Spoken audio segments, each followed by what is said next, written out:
Bienvenue à tous dans le 20h de ce 22 avril, lundi de Pâques. Bonsoir. Le gouvernement ivoirien et les institutions de Bretton Woods ont mis à profit les réunions de printemps de la Banque mondiale et du FMI pour renforcer leur coopération. Le Premier ministre ivoirien a rencontré le vice-président région Afrique du groupe de la Banque mondiale. Dans le domaine de la sécurité maritime, la Côte d'Ivoire et le Portugal ont signé un accord de coopération militaire. Il porte sur l'échange d'informations, l'équipement et le renforcement des capacités. Le ministre d'État, ministre de la Défense de Côte d'Ivoire, est en visite de travail au Portugal pour 48 heures. En Côte d'Ivoire, recensement général de la population et de l'habitat 2019, la ministre du Plan et du Développement vient de remettre du matériel roulant aux agents recenseurs pour leur permettre d'être plus efficaces et mobiles. Ils peuvent désormais sillonner l'ensemble du territoire national. En Ukraine, Volodymyr Zelensky tronque sa veste d'acteur humoriste contre celle de président de la République. Une fiction devenue réalité, alors qu'en 2015, il incarnait l'histoire d'un professeur d'histoire, subitement devenu président du pays. Bonsoir à tous, bienvenue, merci de nous suivre. À Washington, aux États-Unis, le Premier ministre ivoirien Amadou Gon Coulibaly a rencontré le vice-président région Afrique du groupe de la Banque mondiale. De cette rencontre s'est dégagée une convergence de vues sur le développement. L'institution entend continuer d'appuyer la Côte d'Ivoire dans son développement. Adama Koné. Sourire, accolade, poignée de main. La Banque mondiale et la Côte d'Ivoire donnent les signes d'un accord parfait. D'un côté, l'indice du capital humain, nouveau gouvernail de lutte contre la pauvreté de l'institution de Bretton Woods. De l'autre, le programme social du gouvernement ivoirien, qui fait du bien-être de la population une priorité. Point commun des deux concepts, faire du capital humain le cœur de toute action de développement. Et la Banque mondiale est prête à accompagner la Côte d'Ivoire sur cette voie. Le Premier ministre nous a indiqué la volonté du gouvernement d'aller en avant dans les investissements dans le secteur du développement humain et dans le secteur social, c'est-à-dire l'éducation, la santé et la protection sociale. Et ça, c'est nécessaire pour améliorer l'indice de capital humain. Et nous, à la Banque, on est tout à fait d'accord et on s'est mis d'accord avec son Excellence le Premier ministre de mettre en place des programmes et des projets pour financer. Nous avons déjà des projets et des programmes dans la santé, mais nous allons aussi voir ce que nous pouvons faire pour l'éducation et la protection sociale. Le Premier ministre aussi voudrait mettre en place une équipe ivoirienne qui va suivre l'évolution de l'indice du capital humain et nous allons travailler étroitement avec cette équipe. Je dois vous dire que c'est une coopération qui, au plan technique et financier, est excellente. Nous avons discuté des projets à venir. Nous avons pris ensemble des mesures pour améliorer les décaissements. Et nous avons évoqué les politiques et les stratégies de développement de la Côte d'Ivoire, y compris à l'horizon 2030. Donc toutes ces questions ont été évoquées avec la Banque mondiale. Nous avons eu une excellente séance de travail. Pendant plus d'une heure, donc, le nouveau patron de la région Afrique de la Banque mondiale et le Premier ministre Amadou Gon Coulibaly se sont accordés sur les grands axes de progrès de la Côte d'Ivoire. Ils peuvent alors échanger des présents, signe que les deux parties parlent le même langage, celui du développement. Un nouveau concept initié par la Banque mondiale, l'indice de capital humain. Quels sont les paramètres à considérer? Que prend en compte cet indice? Adama Koné fait un zoom sur cet instrument d'évaluation de la Banque mondiale. Indice de développement humain, IDH, aujourd'hui, indice de capital humain, ICH. La Banque mondiale est résolument engagée à mettre l'homme au cœur du développement. Le nouvel indicateur de mesure du progrès social a été lancé par l'institution de Bretton Woods lors des assemblées annuelles de Bali en Indonésie. Concrètement, le nouvel indice met en évidence le niveau de capital humain qu'un enfant né aujourd'hui peut espérer à ses 18 ans. Pour cela, 3 facteurs sont considérés. Le premier, la survie, qui estime la probabilité pour un nouveau-né d'atteindre l'âge d'aller à l'école. Le deuxième, la scolarité. Ce facteur étudie la durée de la scolarité et les diplômes qu'il est susceptible d'obtenir. Le troisième, la santé, qui doit répondre à la préoccupation suivante. L'enfant a-t-il la possibilité de sortir du système scolaire en bonne santé, prêt à intégrer le marché du travail? Techniquement, l'indice de capital humain s'étend sur une échelle allant de 0 à 1. Un pays qui aurait 0,70 points signifierait que le futur de sa population est amputé de 30%, ou que le risque de ne pas aboutir à une réussite sociale pour cette population est de 30% contre 70% de chances d'avoir une vie décente. Au total, le nouvel indice mesure les pertes de productivité économique subies par les pays qui sous-investissent dans leur population. C'est aussi un indice pour mieux planifier le développement. Le recensement général de la population et de l'habitat 2019 est entré dans sa phase active en mars dernier. Un mois après, la ministre du Plan et du Développement vient de remettre du matériel roulant qui va permettre aux agents recenseurs de sillonner l'ensemble du territoire ivoirien. Safiat Kouyaté et Jean-Jacques Ouamé. Ce sont 25 véhicules de type pick-up double cabine, une dizaine de véhicules 4x4 et 252 motos mis à la disposition des agents du recensement général de la population et de l'habitat, RGPH, édition 2019. C'est la ministre du Plan et du Développement, Nialé Kaba, qui a remis officiellement les clés de ces équipements au coordonnateur de l'opération. Je voudrais demander, au nom du Premier ministre, qui est président du comité de pilotage de cette opération, à tous les agents de prendre soin et de faire bon usage de ce matériel que nous mettons à leur disposition. C'est un élément que nous venons de voir qui est rassurant pour la population, mais également qui devrait engager chacune et chacun à accompagner cette opération pour sa réussite. Les représentants des structures impliquées ont exprimé leur satisfaction face à cet engagement du gouvernement à mener à bien ce projet. Nous voulons remercier tout le gouvernement ivoirien pour cet apport important sur le recensement de la population de Côte d'Ivoire que nous avions démarré. C'est un élément important qui va permettre à tous nos agents d'avoir une mobilité très forte sur le terrain et nous permettre d'exécuter le recensement dans de très bonnes conditions. Cette étape que nous arrivons aujourd'hui nous rassure que le recensement va se dérouler dans le temps qui a été prévu dans la feuille de route. Donc, comme agence d'accompagnement technique, on peut que féliciter Madame la ministre du Plan de Développement qui représente le gouvernement dans toute cette opération. Cette opération de recensement général de la population et de l'habitat RGPH va coûter 19,6 milliards de francs CFA. L'opération a démarré en novembre dernier et mobilise 40 000 agents d'exécution. Le projet, au mois d'avril, est à l'étape d'évaluation de la qualité du dénombrement et des données collectées. Les résultats du RGPH sont attendus fin décembre 2019. La Côte d'Ivoire et le Portugal signent un accord de coopération militaire dans le domaine de la sécurité maritime. Pour le concrétiser, le ministre d'État, ministre de la Défense Ahmed Bakayoko, est sur place au Portugal. Amadou Ouattara. L'hymne national de Côte d'Ivoire entonné à Lisbonne, au Portugal. Le ministre d'État, ministre de la Défense Ahmed Bakayoko s'y trouve pour une visite de travail de 48 heures. Cette visite est marquée par la signature d'un protocole d'accord de coopération militaire signé par les ministres portugais et ivoiriens João Gomes Gravino et Ahmed Bakayoko. L'accord porte sur l'échange d'informations, d'équipements et de formation. Témoin de la signature de cet accord, le premier du genre avec un pays africain non lusophone, Fana Kofi, ambassadeur de Côte d'Ivoire au Portugal.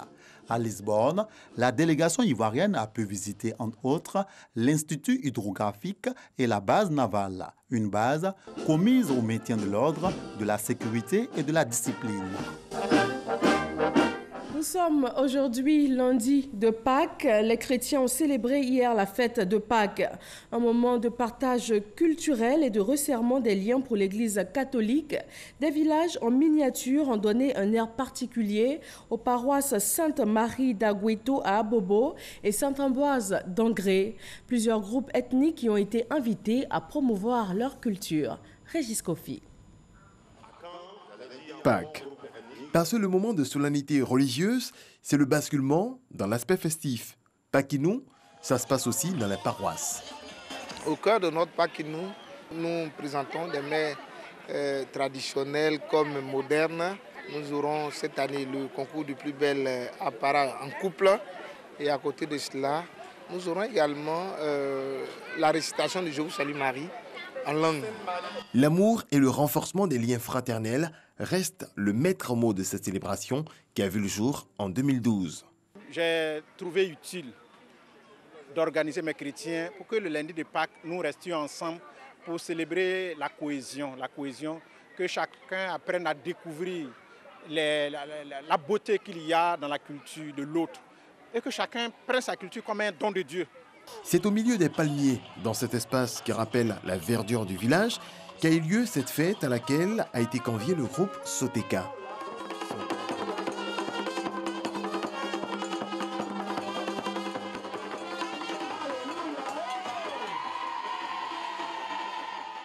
C'est pour célébrer la diversité culturelle, c'est pour célébrer la diversité ethnique. L'impact est que les gens sont heureux de se retrouver et de fêter ensemble la Pâques. Même ambiance à la paroisse à Sainte-Ambroise Mavigne de Cocody-Angré, où les différentes communautés ont créé leur village et présenté tour à tour leur savoir-faire artistique. Tu peux être de manière naturelle né au sud, être par exemple un Natchez, et puis on t'a affecté au nord. Tu manges des plats du nord. Tu peux être né au centre, un baoulé, et puis être affecté par exemple au sud.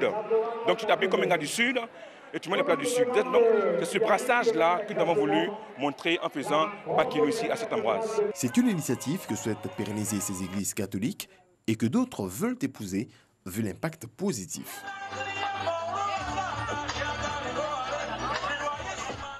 Après ces célébrations à l'église vient le côté festif et traditionnel de la Pâques. De Yopougon à Bangerville, on a rivalisé d'ingéniosité et aussi de créativité pour vivre des moments uniques. Théodore Zouzou et Franck Quadio.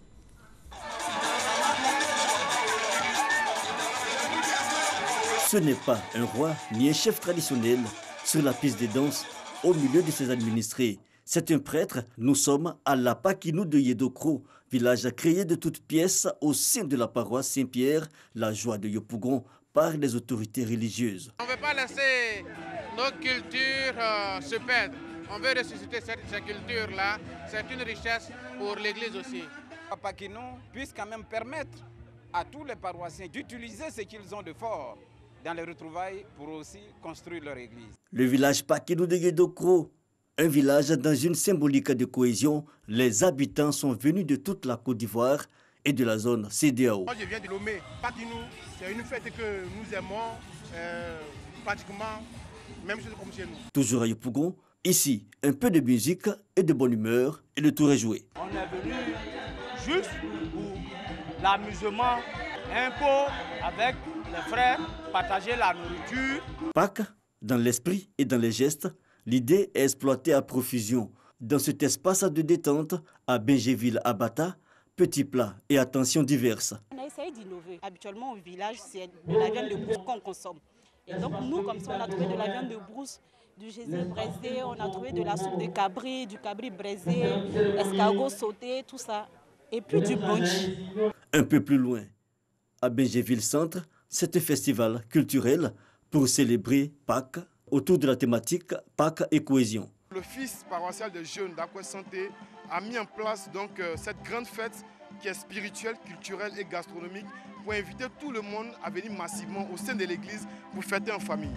Paquinou 2019 à Abidjan, valorisation donc des valeurs culturelles gastronomiques autour des notions de partage, d'amour et de solidarité. Direction les régions du Lodjibois et du Cavali, où Pâques a également été célébré au rythme de la tradition. Des moments particuliers choisis par le ministre de l'Équipement et de l'Entretien routier pour inviter à la cohésion et à la paix. Léon Pro. Ils n'ont pas fait le déplacement du Vébaoulé, mais les ressortissants de cette partie du pays à Divo peuvent célébrer Pakino. Au menu, jeux, danse et parler de la langue du terroir, prestations d'artistes, bref, un cocktail pour ressourcer chacun dans sa culture d'origine.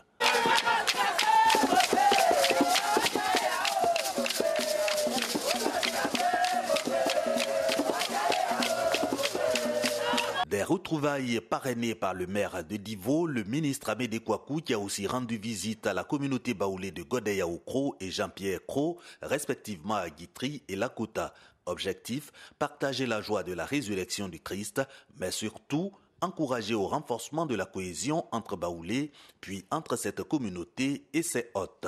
Même exercice à Diglo, région du Cavali. Comme dans le Lodjibois, Amédée Kouakou n'a pu s'empêcher d'inviter les Ivoiriens et la communauté baoulée en particulier à s'inscrire dans la vision de paix et de développement du président Alassane Ouattara. Ce que le chef de l'État souhaite pour les Ivoiriens, c'est le développement.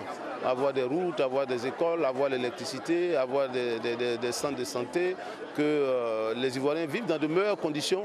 Je pense que c'est ce message-là que nous avons porté. Nous repartons satisfaits parce que ce message important du chef de l'État a été donc clairement compris par les populations qui ont dit clairement qu'elles sont pour le développement. Donc elles suivent le chef de l'État sur le chemin qu'il a tracé. Autres étapes du périple de Pakinou d'Amédée Kouakou, Kondeyaoukro, commune de Tébissou et Aoubé, département de Sakassou, dans le Vébaoulé, toujours pour prêcher la paix, la cohésion et le développement. Le canton Pakolo dans la région du Gor a doublement célébré cette période pascale. C'est dans la joie que le nouveau chef de canton a été installé par les autorités administratives et coutumières. Anciennement chef du village de Dodjanyouan, Noël Nyagno dirige désormais un canton fort d'une vingtaine de villages. Un homme à plusieurs casquettes, Noël Nyagno est également journaliste, toujours membre de la rédaction de RTI 1. Eugène Atoubé. Village de Dodjanyouan, à une dizaine de kilomètres de Gagnoa, région du Gor. Dans cette localité, chef-lieu du canton Pakolo, le chef de village a pour nom Noël Nyagno Sakalou. Depuis novembre 2017, il est désigné chef du canton Pakolo à l'unanimité de ses pairs. Place Étienne Goudet à Dodjanyouan. Son entrée est triomphale, devant un aréopage de personnalités d'invités de marque.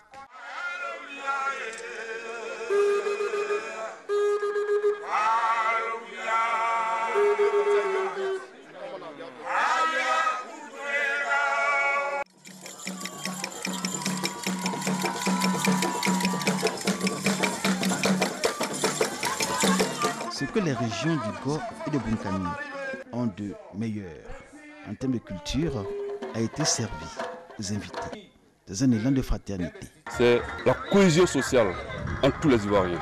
C'est le rapprochement des peuples, l'union, la paix. Le chef du canton Pakolo aura réussi à donner de la majesté et un caractère sacré à son investiture, avec la présence du roi de Bouna, Sa Majesté Negué Gluman, accompagné d'une forte délégation venue du Bunkani. Au-delà de l'officiel, du festif et du sacré, un symbole. La fraternité des peuples des régions du Gor et du Bunkani et cette leçon d'harmonie intercommunautaire et de cohésion sociale à promouvoir dans toutes les régions de Côte d'Ivoire. On va aussi échanger nos savoir-faire en matière de management pour que les deux populations à la fois s'unissent mais également consolident leurs assises au niveau des pouvoirs traditionnels. Chef Nyagno, je souhaite vivement que vous restez le chef de tous ceux qui habitent le canton Pakolo. La cohésion sociale et la paix sont des valeurs que Noël Nyagno, en sa double qualité de chef du canton Pakolo et de chef du village de Dodjanyouan, est appelé à promouvoir. Aujourd'hui en pays BT, comme dans tout le département de Gagnoa, assurer la fonction de chef obéit à une procédure clairement établie et rigoureusement respectée. On ne fait plus d'élection pour désigner les chefs. Les chefs sont désignés par consensus selon les us et coutumes des localités. Dans un canton donné, le chef de canton est l'autorité traditionnelle la plus élevée, celui qui est le protecteur de toutes les populations du canton. Il n'y a pas d'eux, il est seul et il veille sur les chefs de tribu et les chefs de village. Sa mission a été bien définie dans l'attestation qui lui a été remise, valoriser les valeurs socio-culturelles du canton Pakolo. À défaut de pouvoir, par exemple, inviter tous les chefs de village, on invite le chef de canton qui va répercuter les informations et autres instructions du préfet ou du sous-préfet à ses collègues chefs de tribu et chefs de canton. Mais les terres sont claires, le village est l'entité administrative de base. Et de ce fait-là, il dépend du sous-préfet. Dans tous les 22 villages que compte le canton Pakolo, de Maïdoyo à Doukourpalignoa en passant par Guibouo, on entendait les populations dire que l'investiture du chef du canton Pakolo annonce une ère nouvelle. La joie était visible et diversement exprimée, signe de l'espoir des populations de voir le Pakolo accéder au progrès. C'est la fête de leurs grands-pères. Ils doivent participer aussi à cette fête. Comme cela, il les a habillés pour qu'ils puissent passer à la fête. C'est le deuxième chef de canton que nous voyons aujourd'hui, après Kiyakei, Avignon de Doukourpalignoa. Nous avons fait l'appel de tous les cadres du canton. Ils sont nombreux, les allochtones et les allogènes, qui ont choisi de s'établir durablement à Degagnoa, autant que dans les autres villages qui composent le canton Pakolo. Tous ne tarissent pas d'éloges sur la tradition d'hospitalité du peuple bété et sa simplicité qui favorise l'harmonie intercommunautaire et la cohésion sociale fermant de vivre ensemble. Au plan infrastructurel, en revanche, Degagnoa reste confronté à de nombreux défis. Actuellement, c'est 2 pompes dans Degagnoa. Si ce n'est pas plus en bas ici, là, on quitte là, 2 km même avant de venir pour prendre l'eau. C'est un village qui est en retard, parce que c'est un village du chef canton. Nous ne travaillons pas, nous sommes au chômage, nous tous. Nous n'avons pas de l'eau courante. Nous pensons que nous pouvons donner le message de toute la filière évière de Côte d'Ivoire, c'est-à-dire de la PROMAC, pour que les gens désormais s'inscrivent dans une logique de qualité et de réalisation des plantations d'évier qui sont de qualité.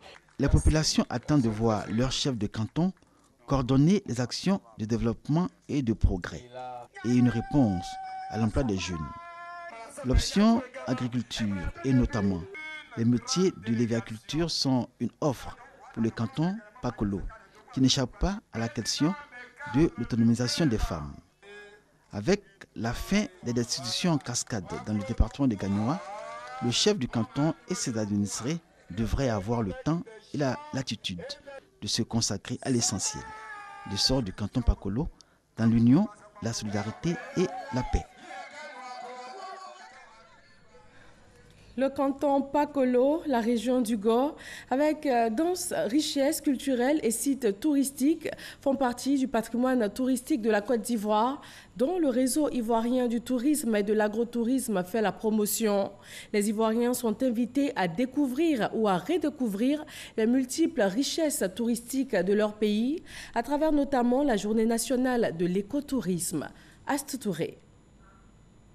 La Côte d'Ivoire dispose d'une biodiversité rare. On dénombre 14 parcs et réserves naturelles, dont 2 sont classés réserves de la biosphère, 3 sont des sites naturels du patrimoine mondial. Le pays enregistre également 181 forêts classées, réserves biologiques y compris, et plusieurs réserves botaniques. Il dispose aussi de 712 espèces d'oiseaux et 134 espèces de reptiles, plus de 4800 espèces de flore forestière africaine. Malgré ses attraits touristiques naturels, l'écotourisme en Côte d'Ivoire a du mal à décoller. Depuis 1990, le taux annuel de fréquentation des sites touristiques naturels oscille entre 20 et 34%, un chiffre jugé faible par le réseau ivoirien du tourisme et de l'agrotourisme en Côte d'Ivoire, le RUTACI. Les structures étatiques en charge de la conservation font beaucoup d'efforts en matière de conservation, mais l'écotourisme reste encore embryonnaire parce que c'est une forme qui n'est pas encore connue par les nationaux. C'est de permettre aux Ivoiriens de connaître ce que nous avons de rare en ce qui concerne les espèces floristiques fauniques et visiter ces sites. Le parc national de Taï, c'est une curiosité, l'une des dernières forêts primitives. Le parc national de Banco est le 2e plus grand parc forestier urbain du monde. Komoé est l'un des plus vastes en Afrique. mais ce n'est pas qu'on regorge des potentialités floristiques et fauniques. Pour faire grimper les chiffres et positionner la Côte d'Ivoire au premier rang des destinations touristiques africaines, les initiatives ne manquent pas. Nous prenons les us et coutumes dans notre façon de faire parce que nous estimons que dans nos us et coutumes, il y a des réponses cartésiennes. On vous permet de profiter de l'écosystème par des activités ludiques et récréatives telles que des bains d'argile, baignades, tyroliennes, awalé, lido, pétanque, hamac. Vraiment être le plus simple possible. La célébration de la 3e journée de l'écotourisme dénommée Gynécotour a pour objectif d'accroître les visites des parcs nationaux et réserves. Pour marquer cette journée, une randonnée pédestre a été organisée au sein du parc national d'Azani dans le département de Grand Laou. Direction le département de Toumaudi, le village d'Abli a désormais son collège, un don du Conseil de l'Entente à l'État de Côte d'Ivoire. Les clés de cette infrastructure ainsi que celles de l'inspection de l'enseignement primaire d'Atiegouakro ont été remises au ministre de l'Éducation nationale, de l'enseignement technique et de la formation professionnelle. Le reportage de Soro Corona. 4 bâtiments de 4 salles de classe, un bloc administratif, un bâtiment pour les éducateurs, des latrines. C'est le visage du nouveau collège du village d'Abli dans le département de Toumaudi. Un collège offert par le Conseil de l'Entente à l'État de Côte d'Ivoire. Notre souhait est que cet établissement affirme sa spécificité en inculquant aux élèves les valeurs portées par le Conseil de l'Entente, la solidarité, la paix et le développement.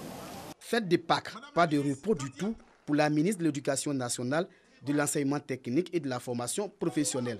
Après Abli, Kandia Kamara a inauguré l'inspection de l'enseignement primaire d'Atiegouakro, dont de la mairie de la localité.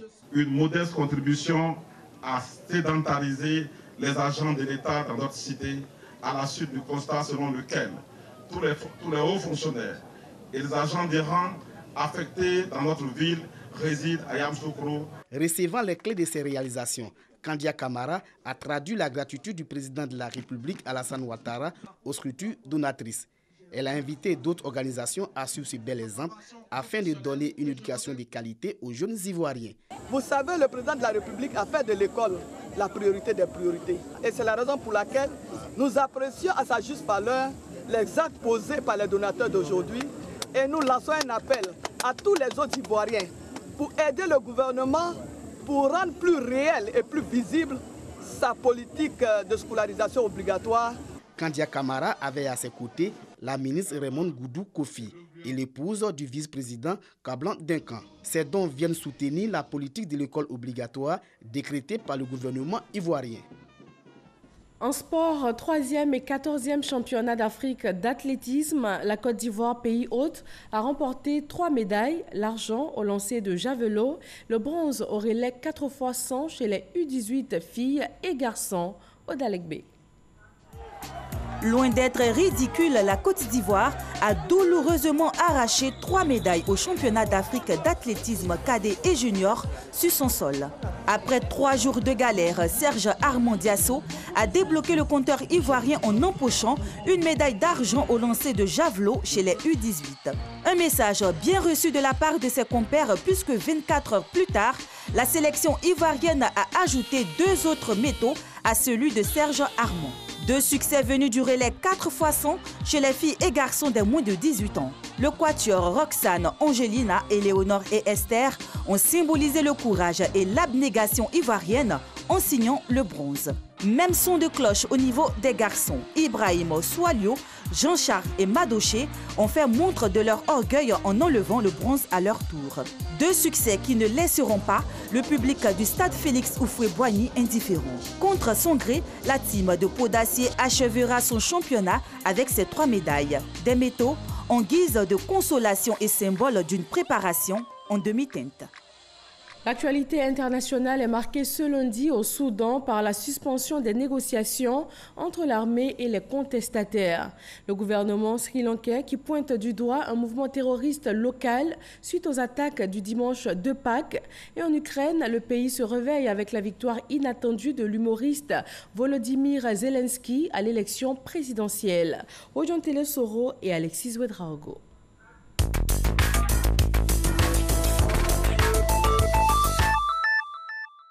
Au Soudan, le chef du conseil militaire de transition Abdel Fattah annonce le transfert du pouvoir au peuple lors d'une apparition à la télévision nationale.